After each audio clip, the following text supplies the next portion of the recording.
Hello and welcome to our channel, MarshStream, your public performance broadcast platform. Please make sure to like this video and subscribe to our channel. You can also donate to our tip jar and support the arts and artists of MarshStream by clicking the link below in the description. Check out our website, themarsh.org, for all upcoming live performances. Now, enjoy the show. Hello, and welcome to Stephanie's MarshStream, back after a short hiatus with tonight's special guest from the Festival of New Musical Voices 2021. I'm Stephanie Weisman, Artistic Director and founder of The Marsh. Thank you so much for joining us. Please consider supporting MarshStream and its artists with a tax-deductible donation to the tip jar, and subscribe to the Marsh's YouTube channel and be notified when our shows go live. You can see all our scheduled and archived shows at themarsh.org. Here's what's coming up at The Marsh and MarshStream. Friday, tomorrow, it's CJ's Fitness Sing at noon and Improv Bingo with Josh Kornbluth at 7 p.m. This weekend, live in San Francisco, we have Marga Gomez performing Spanking Machine. Then there's the Monday Night Marsh live in San Francisco. Wednesday, the Craig and McGregor Band in Berkeley. And next weekend, yes, that's what we're here for tonight. We start the Marsh's Festival of New Musical Voices 2021 on September 30th, and it runs through October 10th. Let me tell you a little bit about the Marsh's Festival of New Voices. It's the culmination of a 19th-month Marsh Performance Initiative. We launched it on March 5th, just before the COVID shuttering. The Marsh commissioned 4 artists to create new full-length musicals and a musical film.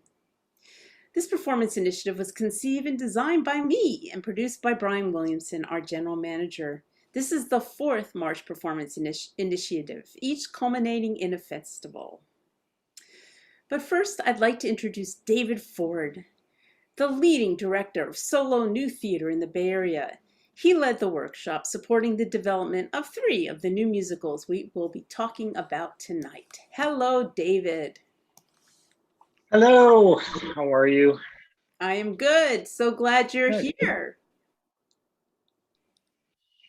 Good. So tell us a little bit about what it's like, what this festival is like for you, and how has it all been happening for you?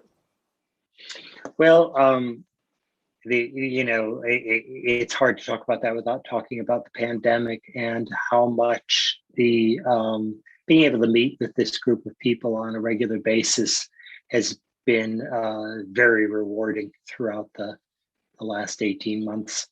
It's a group of really talented folks and with vast amounts of experience, whether it's you and your decades of running the Marsh, or Candace Johnson, who's an extraordinary singer and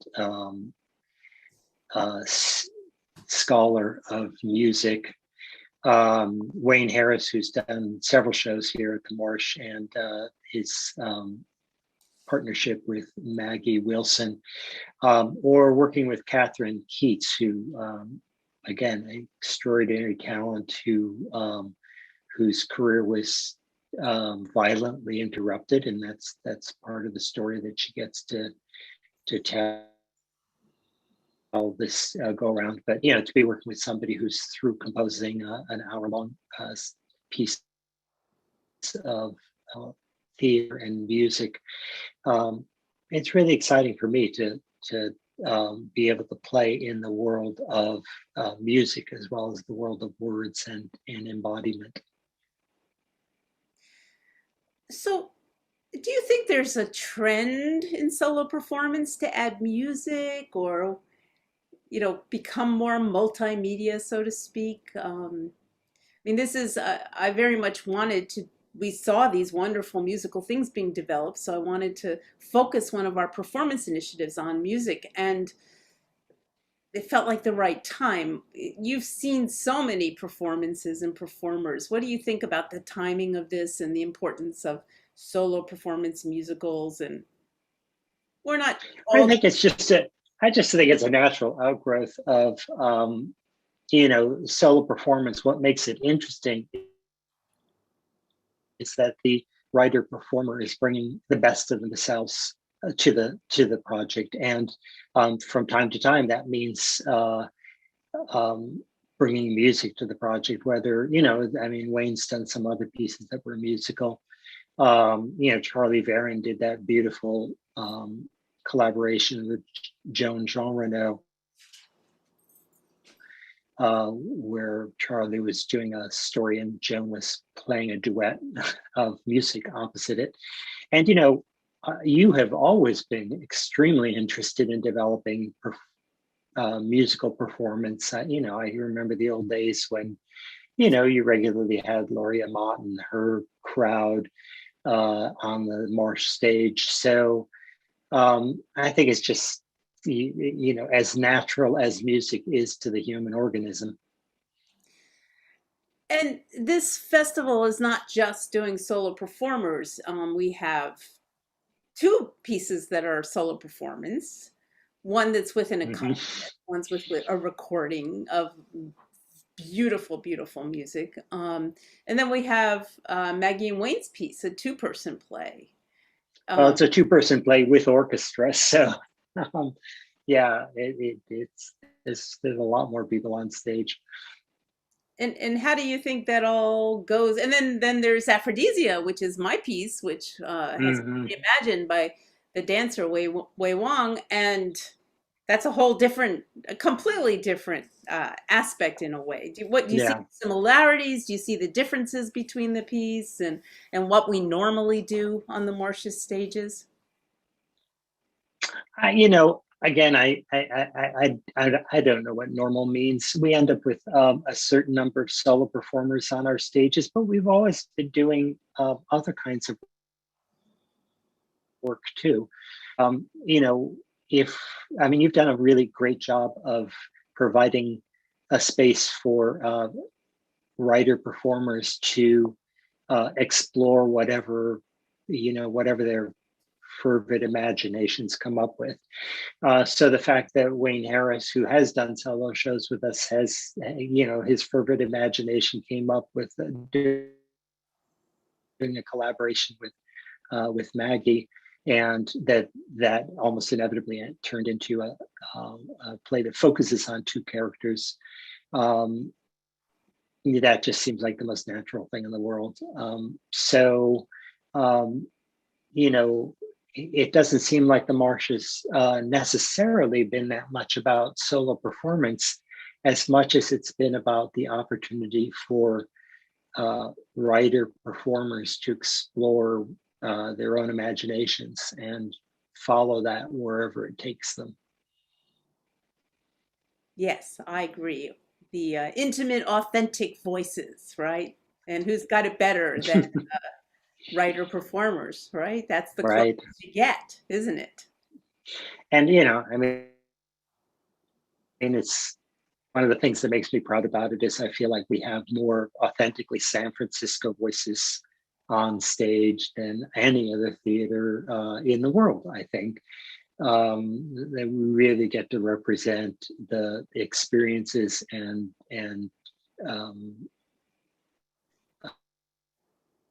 hopes and interesting thinkers. So, wait, what kind of thinkers did you say? I heard really interesting thinkers. I think the Bay Area is, with our future-oriented culture, I think it's always interesting to find out what is being thought about here in the Bay Area. So what are the themes? You want to go a little bit quickly through the themes and how they can disconnect from each other in these four different pieces? Sure. Maybe we should do that together because I feel like you should probably take on Aphrodisia, although we can do that as a dialogue too. But you've also been very a part of the development of all these pieces because we have been meeting, every other week for months now. It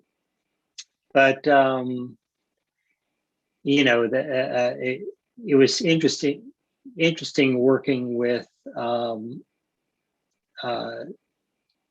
like Wayne and Maggie's piece, which is very much, it comes out of the conversations that they were actually having when they were both working on staff at the Marsh during the sort of height of the Me Too movement. Although I hate to say that about America, because like, have we already forgotten that? Hope not. But it was leading them to have conversations, just as human beings with one another, and talking about race and gender, and the way those those are two divisions that we've made in the American culture, that where one group of people is disadvantaged to another group of people. So it was, out of that actual personal conversation that they were having that they started to develop a piece. So in some ways, it's a very personal story, and then another ways, it's they've created much a play, which is in stark contrast to, say, Kathryn's piece, which is very much her own story of falling in love with a brilliant man when she was a very young woman in New York, making it in the New York theater scene, and then that man becomes schizophrenic and ends up holding her hostage for almost 2 months. And so that's very much a personal story. Yet in both cases, people are taking what's personally of concern with them and trying to figure out what is it that they want to be able to connect to audiences on in those stories, whether it's Kathryn talking about how does one recover from, for example, very frightening trauma, or how does one what is the nature of self, because in the course of her story she ends up having to change her identity to protect herself, and those personal concerns are also the concerns of many of us. So they have a universal quality, similarly with Wayne and Maggie's show, that the sort of tensions between say feminism and problems of race, those have been strong tensions forever, since the first abolitionist movement. It's really interesting to look at Candace's show, because there she's taking her own sort of personal explorations of her singing. You won't even see this in the show, because what her show ends up being about is some amazing composers and their collaborations, and yet it is born out of her own trying to think about sort of what fits her voice, what fits her as a person, how she balances her African American traditions with the European traditions of song, which she happens to be extremely good at.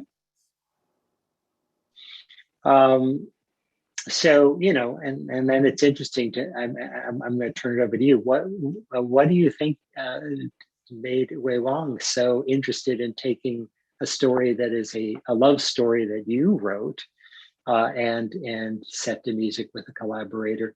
What do you think made Wang so interested in combining his immense talent with that Well, let's ask him because story. we might as well come to Aphrodisia period now. We're on that section now. So Wei, are you there, Wei? Hi, yeah, I'm here. Hi, Wei. Hi. So David just asked you why. What was your question exactly, David? There's David. What he asked why, what interested you in this piece that I wrote? Yeah, I mean, there's like a little story. For that reason, I have to talk about back in when the pandemic first hit the globe, and then so I was literally laid off. The whole company couldn't perform. We couldn't even rehearse. I mean, nowhere else can function regularly And you're talking about the San normally. Francisco Ballet, right? Yes, we're yeah, talking about San Francisco Valley, and then so our season is being shut in the middle of it. So I was just sitting on my couch and then thinking about what should I do with my life with on daily basis schedule, and then you were talking about. I mean, you were talking about this with me that teaching a ballet class on MarshStream. I I was thinking for a second, and then you were saying like, what about choreographing? And then that got me interested because besides my dancing career, which is like my main focus right now, but choreographing is always something that's on my mind. It's motivate me to go to work or creating some arts. And then you say, I know, I have a piece called Aphrodisia, and then I remember you sent me the script, and I first read it. I was like, let's do it. But I think first we started, we were talking about possibility of doing it Zoom, and then I was thinking, I don't think anyone wants to see me dance in my living room, and then which is like it can only fit in me and my partner and the dog. So I think the solution of that, I was like, why don't we make it on the screen? Why don't we turn into a film? That's how the snowball just keep rolling bigger and bigger. But me as a dancer or slash a green hand choreographer, I don't know nothing about film. I had to study, and then I obviously like I just have after I read the story that you wrote in 1987 in Delaware, that just got me really touched. And there's lots of that part of the story, the spirit, the emotions, and then the message is so relevant to today, and then to lots of people that they are suffering or they are going through decisions, choices, and they have to let go some of the thing. It's relevant. And then I just had so much passion, and then I'm just so excited to thinking I was gonna make a film. And then but I did, we did hit some rocks on the road, but it turns out the film it's nearly finished right now. So I'm so excited to share this our film to the world. It's such a amazing, and then I had so much fun making this with you when we're on the set or uh Zoom meetings, talk about ideas, and then how we're gonna do all the giggles that we had. It just made the whole experience complete for me, at least. Yeah.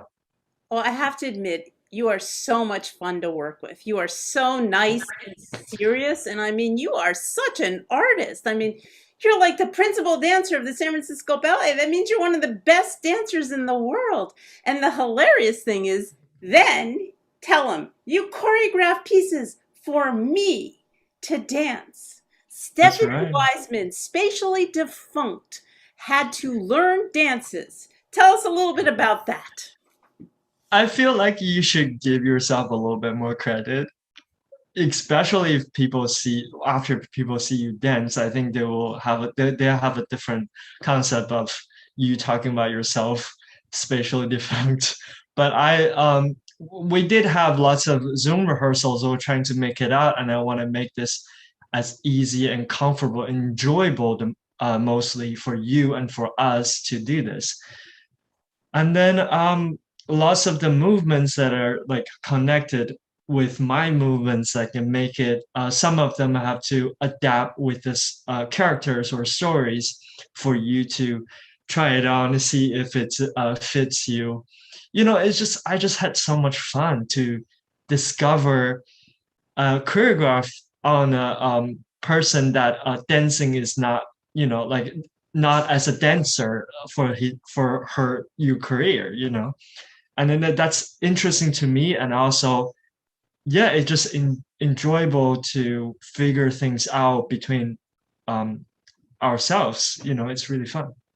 I have to say, even last night we were talking about what we're going to do at the live part of what you're going to do, not me. And I was just so energized by it at the end. I was just shocked. So much fun. So what are we going to do now? We're going to premiere something? Yes, we're gonna show this. I released a teaser a while ago, and then this is my first, our first film effort to film the official trailer. I'm so excited. I can't wait for all of you to watch this. I'm nervous, excited, and just look. I just want to watch it.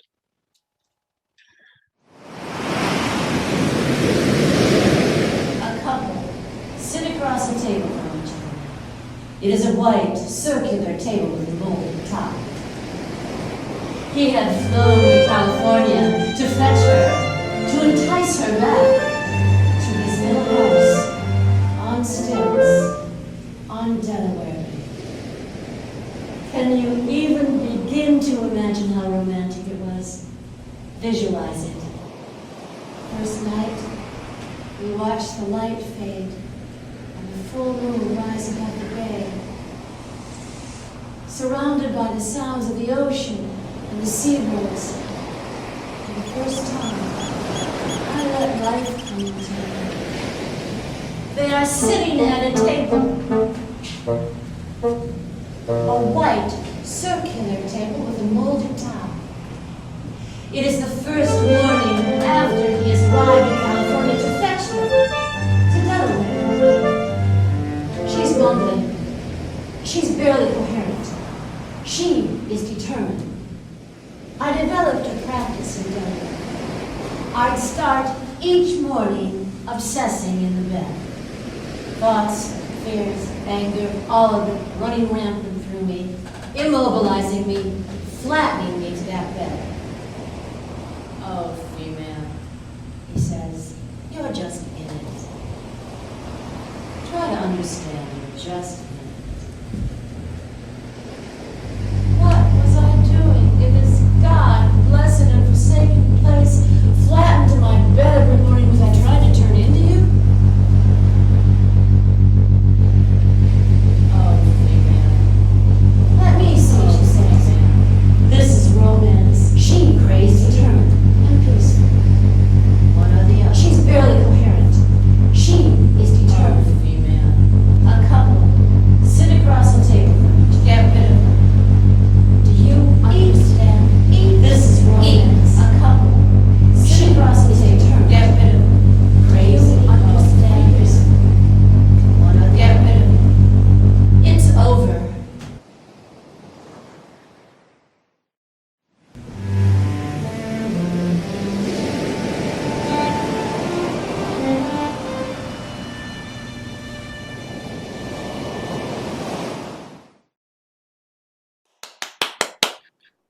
I have to say you're quite an actress.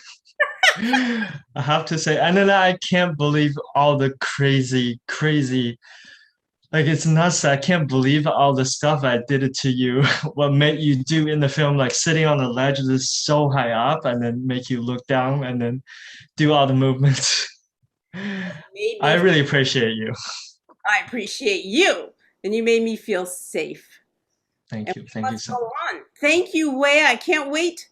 I guess I'm gonna see the next version pretty soon, and I can't wait. Thank you. Thank you. And the way you set up all the beautiful shots, unbelievable. Okay, let's now bring on. Thank you. Let's bring on Kathryn Keats and the Hummingbird. She wrote The Hummingbird. Hello, Kathryn. Hi, how are you? That was so beautiful. Thank you. Oh, just gorgeous. I can't wait to see it. Me too. And we can't wait to see yours. Tell us a little bit about your piece, The Hummingbird.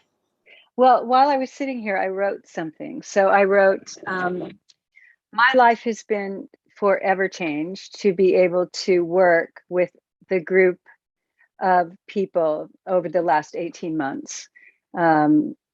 With all of us during the pandemic, and the generosity of the Marsh, of you and of David, has been stunning. The opportunity to be able to experience my work with the Hummingbird and the development of it and grow it has grown the Hummingbird as a show and me as a person. It allowed me to understand, empathize, and realize that although the Hummingbird happened so long ago, it still deals with very, very current and pressing issues. And this is something that I've really been thinking about with the show, that I've been feeling that it's something that really needs to be in the forefront of our consciousness. That the issues of the fragile mental health disorders that we see all the time now, of people caught within the web of one another, people who love and are loving and can love, and where there's trouble and there's no way of getting help, and the community has turned their back on them, which is what happened with us. Sorry, that was part of my microphone. It'll be fine. Very interesting, right? So, in some ways we're better now at navigating that, but in so many ways we're not. And I feel like the show is finally, after so long, bringing the show to the stage really gives me an opportunity to inspire people that have been through this, gives me an opportunity to help people begin to heal. And it's a show about really for me really falling through the cracks, and my partner really falling through the cracks, and working those 18 months with everybody during the pandemic at such a tender time for everyone was huge. It was a huge thing that we all got to do that. So thank you for letting us do that. And thank you, David, also for, it was a big deal to be able to come together and really have everybody's support and be able to work, and now be able to do this. And it's a big deal. This story for me was life altering. I lost, so many years in my life, and the case changed legal precedents in the United States. And, I'm telling one small piece of the story.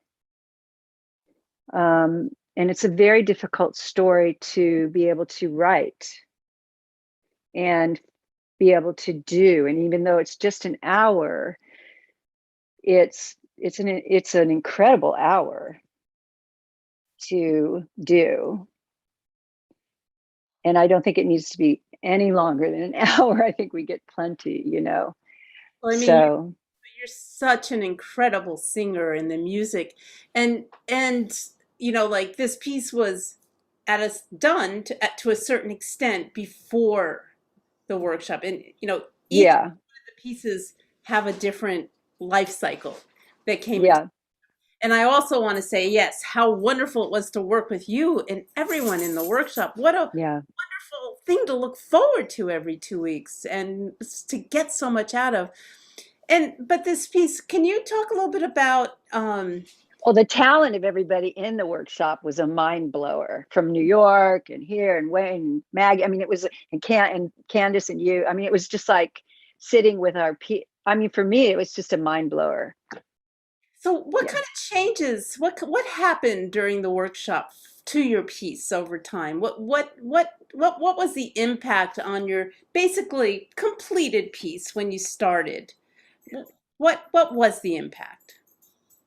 It just, well, first of all, I had it when I brought the piece to the Marsh. It came from, it started as a full musical from the ground floor at Berkeley Rep, and then I brought it to David at the Marsh, and I turned it to a solo show, which I'd never done, and then which is just an incredible experience. And then when we started to do the workshops during the pandemic, and you said we're going to do this musical series, all of a sudden my focus shifted, because I knew that now I was going to be able to mount the show to be able to have a real run because remember, we were going to run it before the pandemic, but then as we had this time to grow it, my focus, I finally had time to really focus on the fine details of it and concentrate on what it was really about and what I was really saying and what it meant to me and what amends I wanted to make and what I'm saying and the love I wanted to bring to the show and to the person, because I was with the person for 5 years who became schizophrenic. I love the person. I don't not love the person. He became ill. So I have so much to say about what I went through that wasn't in, the papers and Reader's Digest and all the shlalala. That's the experience that we all have when we're in relationships. So that's what I got to do in the 18 months. And a lot of it had to do with watching everyone else creating their work. I got to be a witness, right? And there's so much to be said for being a witness. So that's what it was like. And that's what now working the show too, and now being able to do it here, and then to start being able to take the show, out of the Bay Area to other theaters and take the story to give the story. So that's what being able to work with everybody was like, just to be able to say, oh, and because we were all so giving to each other, which is art. I agree. That's what we do as artists, right? Yes, and everybody, you are always so supportive of everyone and me. So thank you, Kathryn. Thank you. Everybody. I can't wait to see everybody at the Marsh for this. It's incredible. It's going to be an incredible experience. The artists, all the artists are just amazing. So, thank you. Thank you. Ciao. Woo! Thank you. Thank you, everyone. Bye. So next up, let's talk about Giacomo, written by Wayne Harris and Maggie Wilson and performed by Wayne and Adrian Dean, and of course, the musicians. Hello, Wayne and Maggie. Hello. Hello. Well, here we are, two ex-staff member Maggie Wilson, Wayne's still with us to a certain extent, putting together a play together about what? What's it about? Maggie. Oh, am I gonna? I'm gonna say Yeah. it. Yeah, I loved hearing what David Ford was saying. I think that this play is a lot about two people like Wayne and I. You know, it's about a white woman and a black man that are put into a stressful situation. And it's modeled off of conversations that Wayne and I have had, but then in a more extreme, neither of these people is us. Thankfully. But yeah, these two people are put together and they're trying to finish a song for a Hurricane Katrina benefit album. Did I miss anything, Wayne? No, that is basically it. Other than the fact that I think it's fair to say that these two folks who are in this environment together and they really can't leave, and there's all of this pressure. One being young and very woke, so to speak, and then you've got your old school, somewhat misogynist, blues, slightly inebriated blues singer, Mm-hmm. which, I think one of the things we wanted to do was to activate those conversations we were having back during the day, and putting them in an extreme situation, and it's been really fun going through that process. David mentioned that it kind of generated from that Me Too era. But, in speaking to the last 18 months that we've all experienced with the pandemic and with the Black Lives Matter movement, I think that also had a very large effect on Maggie and I as we kind of did this journey together. So, that's what Giacomo is about. So, Wayne, what was the effect? And Maggie, of course, pipe in Maggie. Yeah, You go. I think, because the play does take place with a white woman and a black man, and we saw a lot of those, you think about, I live in New York, and there was, what was that woman, like the Central Park Karen or something? There was that woman who, there was like a black man and he was just bird watching in Central Park, and she called the police on him, and sort of like Wayne and I are having these conversations about those types of things, like watching the video footage and figuring out what is the backstory that people like us bring to a situation.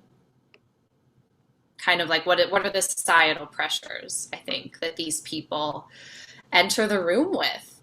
And they both have backstories. I mean, the woman that Dean plays, she knows a lot about Tyrone, the character that Wayne plays.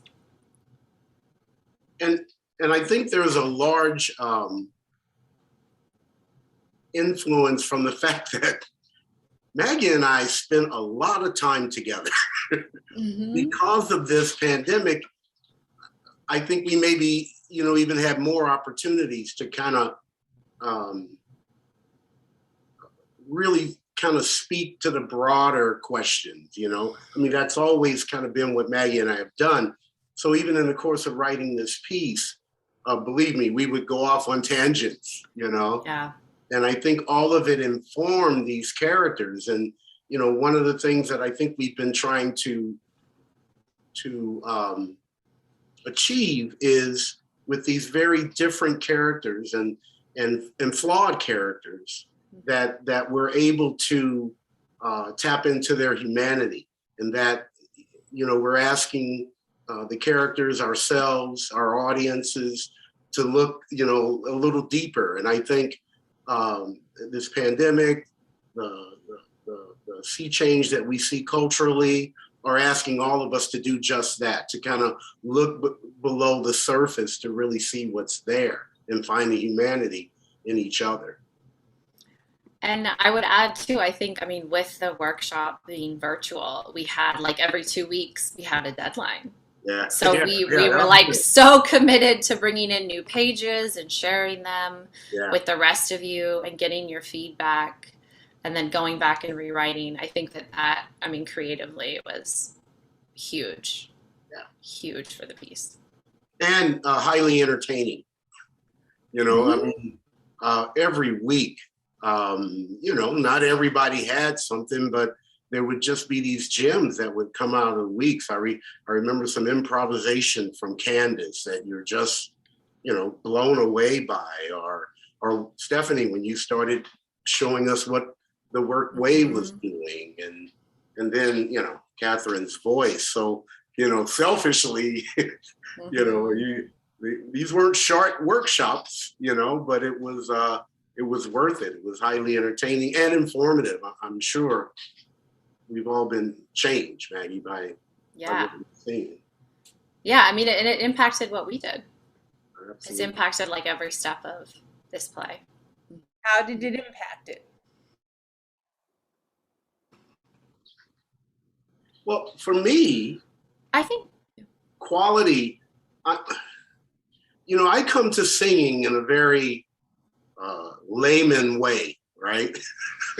You know, my mama sang at church, and so I didn't come through academia. I didn't come through,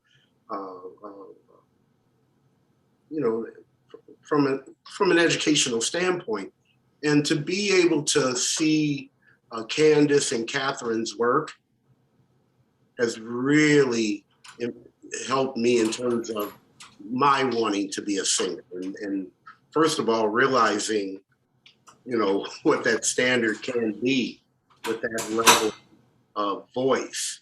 And so it's really challenged me and helped me, I think, a lot. Yeah. And I think in terms of the writing, I mean, Stephanie, you probably have heard the first 10 pages of our play like 15 times.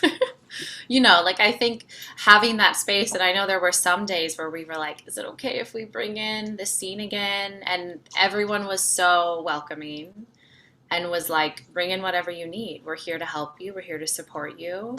And we would take tons of notes, and then we would sort of re-examine those moments. And yeah, I mean, so much of it has been impacted by all of your questions.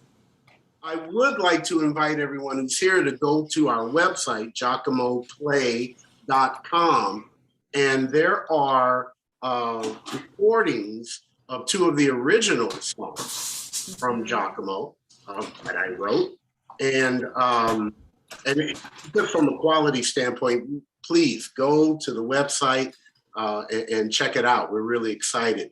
We've got some great musicians. Some of the best musicians in the Bay Area. The keyboardist, Jordan Feinstein, is remarkable and very cool and very weird. And then we've got one of the Bay Area's best percussionists, and Ken Owens, who plays with everybody and their grandmother. And then Robbie McGregor, who you, hopefully we all know from Craig and McGregor, our Wednesday night guy. And Robbie's kind of been our music director, and it's been just so fun. Rehearsals with the band are a whole different animal. All of a sudden, there's this other energy, and now that we're getting together, it's been really fun. Well, we all can't wait to see it. Coming up in about a week. Woohoo! Yeah. Well, thank you both. And let's now bring on Candace Johnson. Thank you, Stephanie. Hi, Candace. Hey! I love you all. Thanks, Candace. We love you. So, tell us about your show. What's the full title? The full title is Music and Muses of Margaret Bonds and Langston Hughes. It's a show that really focuses on Margaret Bonds, an African-American composer who lived in 1913 to about 1972. And it's really her story. The whole thing is told from her perspective, but we do have this wonderful collaboration between her and Langston Hughes, known as the jazz poet of the Harlem Renaissance. And I was just really, really interested in exploring the possibilities in their relationship. Two phenomenal artists who had some commonalities in their background, and both really, really had a heart, a passion for advancing the plight of Black people at that time. Just that it was the season of building what they called the new Negro, building a new image for America to see. No longer is the African American going to be described or even named by others. You know, the idea with the Harlem Renaissance is that we will now define who we are. And so this composer and this poet come together. They unite their forces for the sake of African Americans, and just for the sake of art in general. And just some of the things that I was encouraged to explore about their relationship has been really wonderful. I'm probably talking too much, and I haven't let you ask a question, so I'll let you ask. Oh, I would like it when people talk and I don't ask questions. But this came out of a project that this is the second part of the series. You want to talk a little bit about that? Sure. So, as a postdoc, even as a doctoral student at Michigan, my focus was on African American art songs and the composers who wrote them. So just, not just the music, but learning about the composers' lives and their influences, the poetry that they set in their music. And I continued to work on that as a postdoc at UC Berkeley, and then have continued to just try my best to share this body of music with the world. And Stephanie, you kindly gave me the opportunity. When we started in the workshop, I was working with Vox in a Box, and it just kind of evolved into, well, Vox in a Box has to do with all the things that I've come through and worked through with my own voice. And I can't talk about working through my own voice without talking about these African American composers whose music I've been singing and trumpeting. And so we just started to see that this thing was turning into maybe a series about Black composers. So we did one on Adolphus Hailstork, and this will be the second installment on Margaret Bonds and Langston Hughes. And there are just so many more composers that as I get into each installment, I realize, oh, we can bring in this person and they're connected. And, in the end, however many installments we have, I think that it will give the audience a wonderful breadth of understanding of who Black composers have been, who they are, just the manifold works of art that they've created, and we really know very little about them as a whole, as a community. We don't know who these composers are, and it's time for their music to be known more widely. So, Margaret Bonds, right? Mm-hmm. How much she met Langston Hughes? How was she younger than him? She was younger, 12 years. How do you say that? He was 12 years her senior.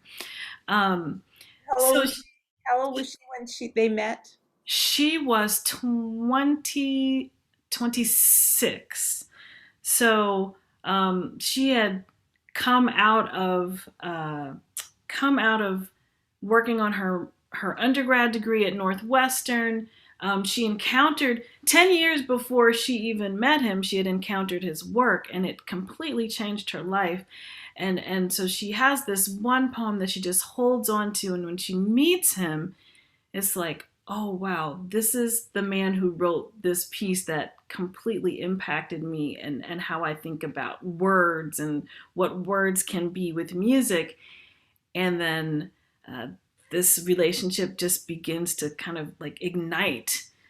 So that's how the show starts. It starts with that moment where they meet and get to talk about the greatness in each of them.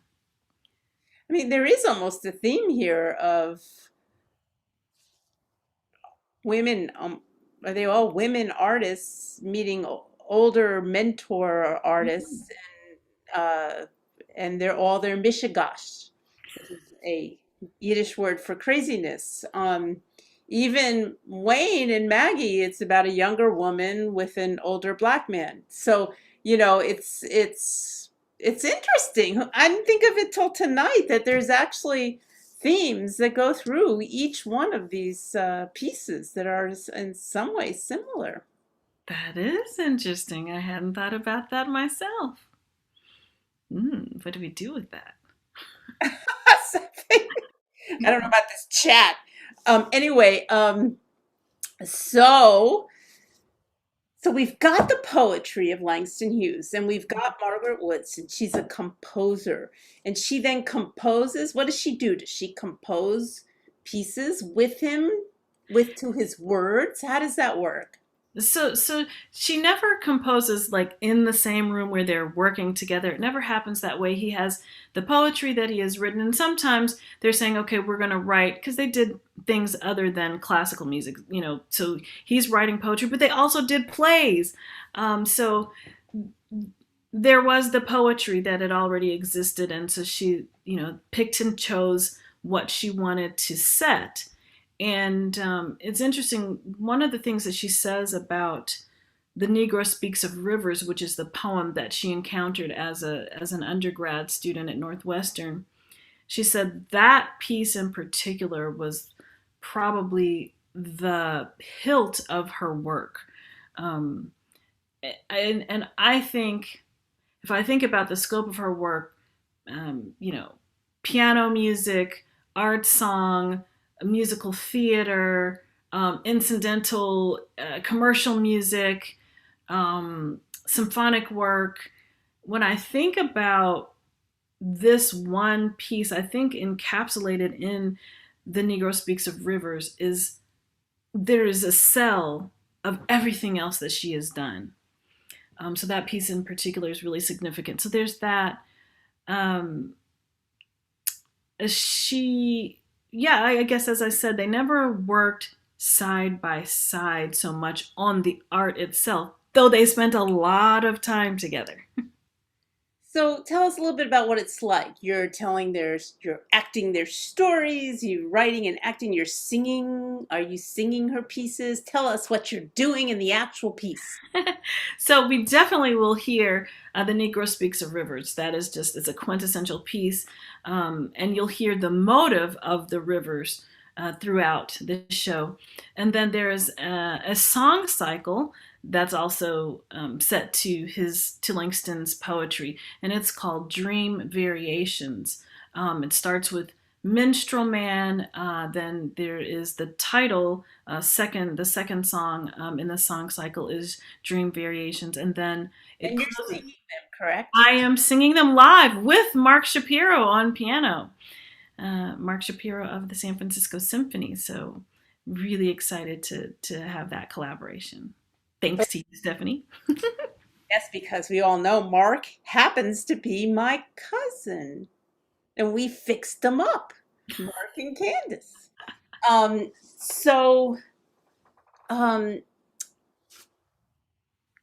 it's just amazing. We can't wait.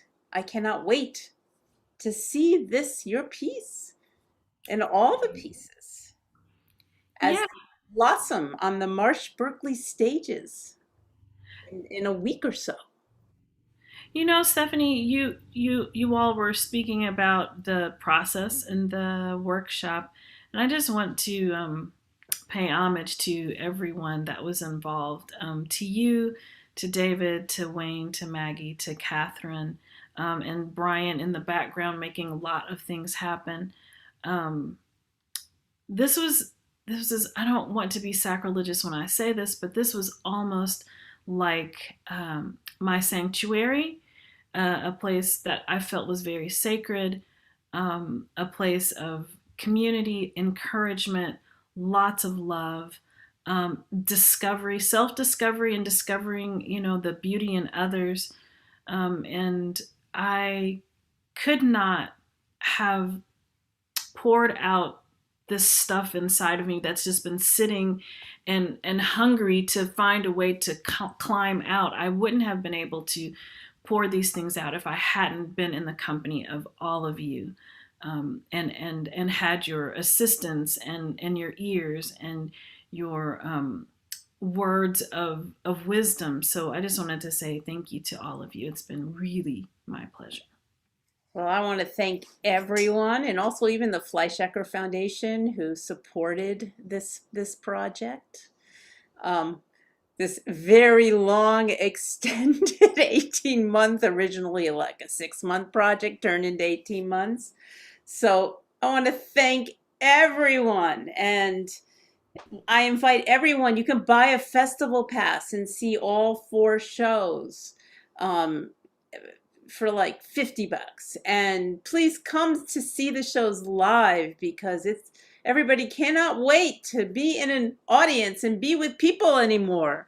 So, and we'll be screening Aphrodisia live with Wang, and I am so excited by everyone, and so grateful for this wonderful group that has come together. The performers, the writers, the musicians, the directors, the producers. So thank you all so much.